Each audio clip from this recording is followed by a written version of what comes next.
یەکێک لە هەرە جوانترین و بە بڕشترین قەڵەمەکانی بواری ئەدەبی و بە تایبەت نووسینی شێعر لەگەڵمان میوانە وەخسو باسەکەم لەسەر نوێترین دیوانی کە فڕین بە باڵی خەیاڵ ئەمە نوێترینەتی ئەم شاعیرە بەڕێز مامۆستا محەممەد پاکژە قسەکردن لەسەر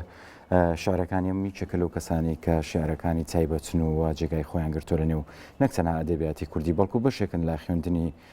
پرۆسەی پەروەردە لە هەرێمی کوردستانەوە منداڵ بە شارەکانی ئەم فێرەکرێن تا زمانیان پێبژێ هەم بە زمانی کوردی و هەم بووە تا جوانانەی کە لە پژوشەکانیەوە مەجگەلەوەی کە بە خەیاڵی خۆی و با بڵین بە شێوازی نووسینی خۆی باسی لە هەموو ئەو دەردەسەریانی کردووە کە بەسەر کووردا هاتوون. مامۆستاگیان زۆر بەخێر سپاس بە ئامادەبوونێت خۆشحاڵ بووم کە میوارەی لەگەڵ بەڕێستانە دانیشتوم. زۆر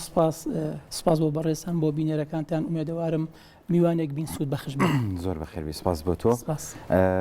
ئەمە کە نوێترین کارتە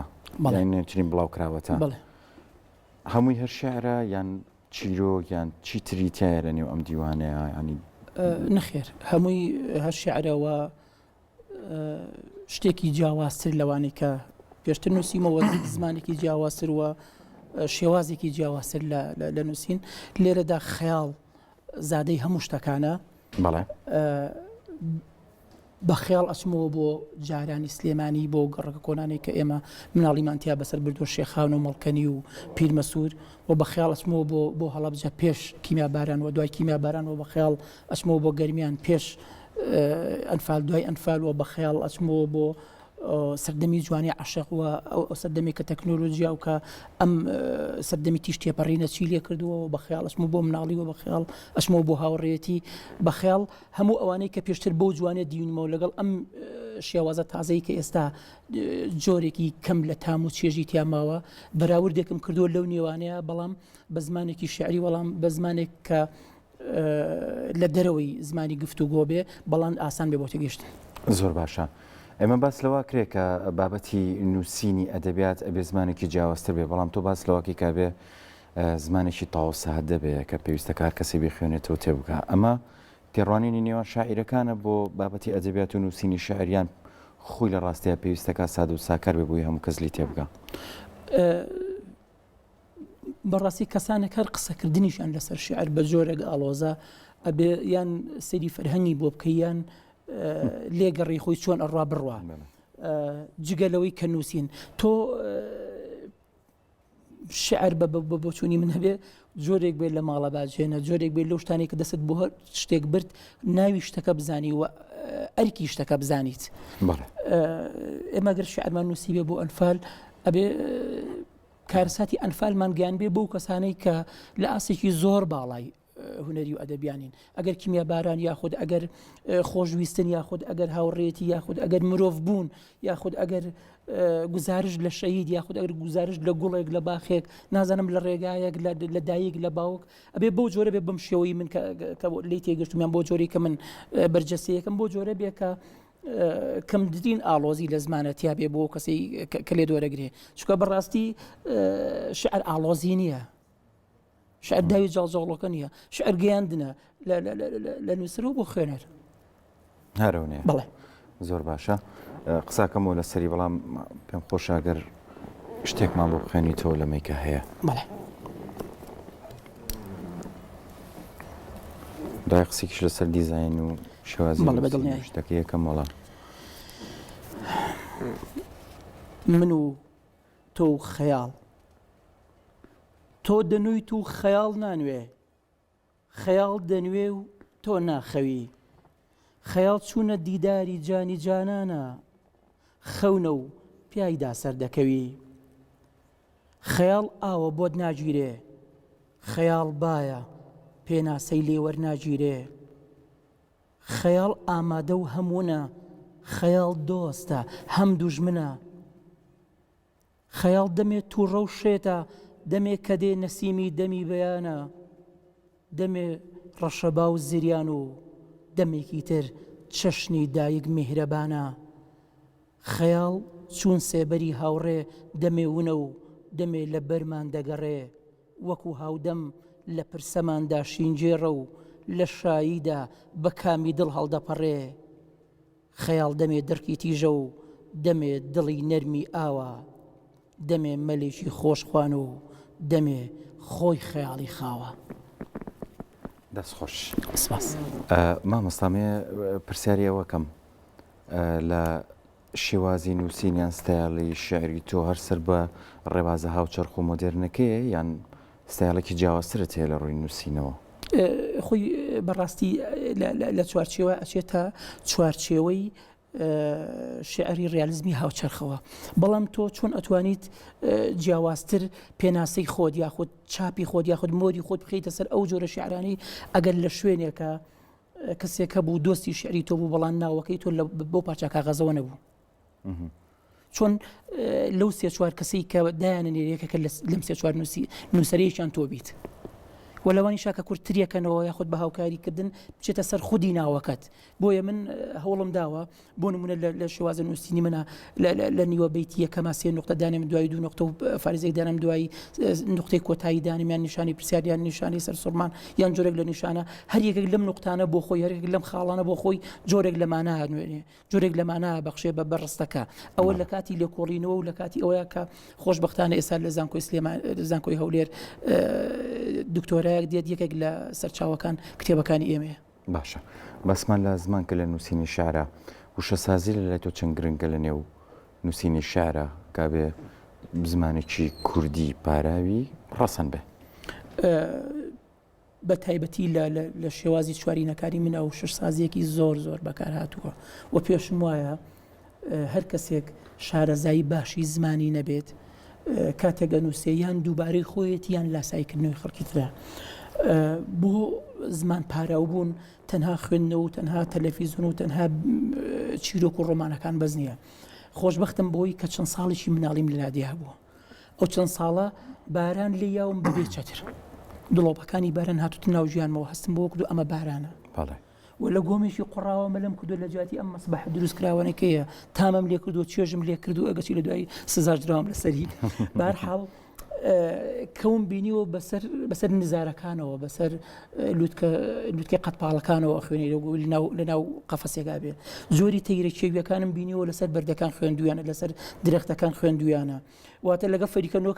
کرمەکەیم خواردووە لەگەڵ نازانم چیم کردووە سروشتی لادێ خۆی سروشتی بەریەکەوتنی مرۆڤ بە سروشت خۆی ئەوەم بینیوە ئەو چەند ساڵە و کۆمەڵی خزم و کەسوکاری ئەودی و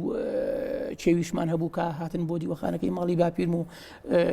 لەسەر پێڵاوەکان من دانیشتم تەنها گوێم لەو وشەی جیاوازتر لە وشە باوەکانی خۆم بیستم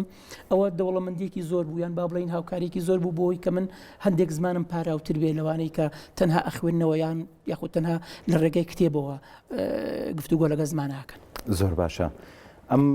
بیرۆکی تۆ چیتۆ بۆ ئەوەی کە ئەڵێ لە بابە ئەدەبیەکە کە قسەباسی لەسەرکرێ ڕۆمان بە بەرهەمی شارە ژمارەکرێ بەس شار بە بەرهەمی لادێ هەژمارەکرێ ئەما گەڕێت تۆ بۆم هینەی تۆ ئەم قسەکردنی تۆ کە پێشتر کردە دی ئەمە شێوازێکی ترە نەخێر ئەوە تێکەڵکردنە بۆ نمونە ئێمە باشترین ڕۆمان نووسەکانمان ئەوانن کە سەرەتا لە لادیەوە هاتوون نامێ ناوی کۆمەڵیان بژمێرم چکە زۆریان ئەزانم بۆی نەبێ بە بابەت بەڵام هەر تاکو لە کوردستانی ئەو دیوە تاکو لە کوردستانی باکوورە تاکو لە کوردستانی ژێردەستی سووریا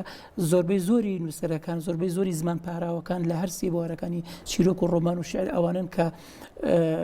لە ناو خودی لادێ خۆیەوە هاتوون هەتاکو زۆری لە سیاسیەکانمانەوانەی کە زمان پاراوترین لە وتارەکانیان ئەوانن کە لە دەروی شارەکان و هاتوون ناو شارەکان. زۆر باشە. بەرهەمێکی ترمان بۆ بخوێنیتەوە یەکێک لە شارەکان.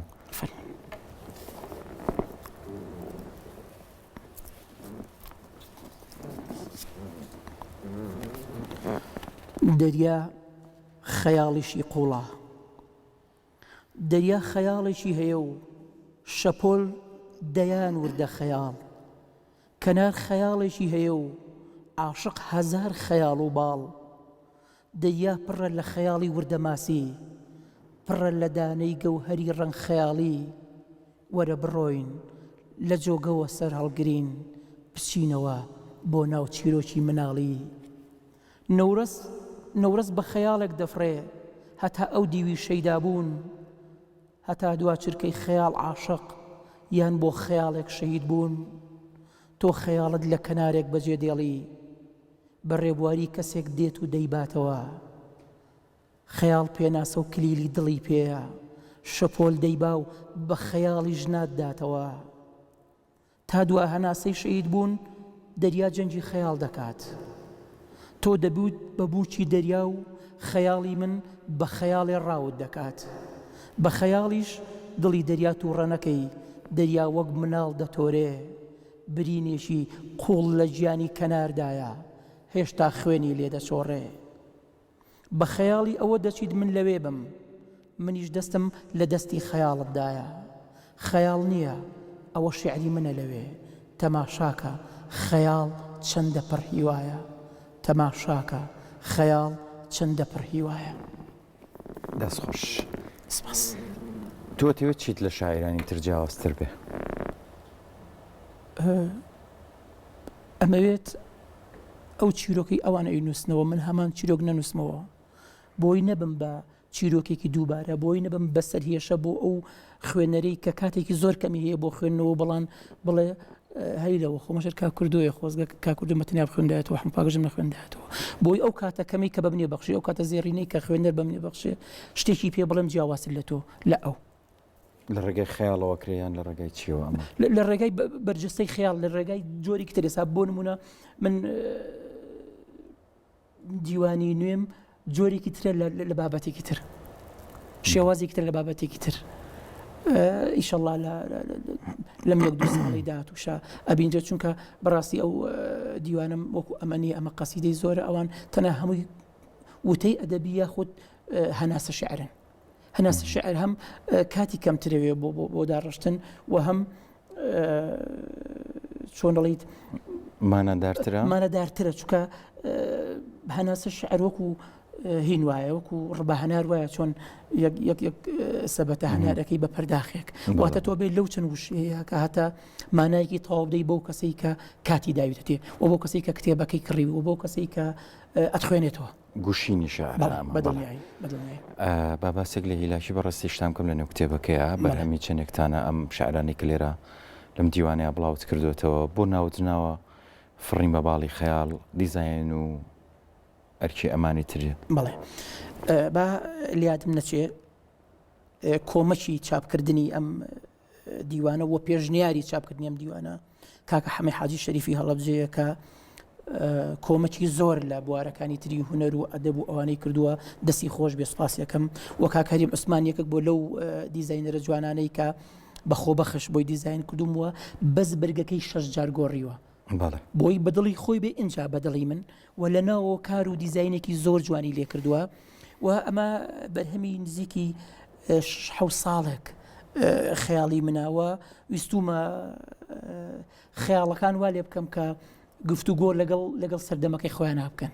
و خەیاڵەکان وا لێ بکەم کە مێژوێک لە ڕابردووە بێن بۆ ئێرەوە بیدەن بەداهاتوو و خەیاڵەکان وا لێ بکەم کە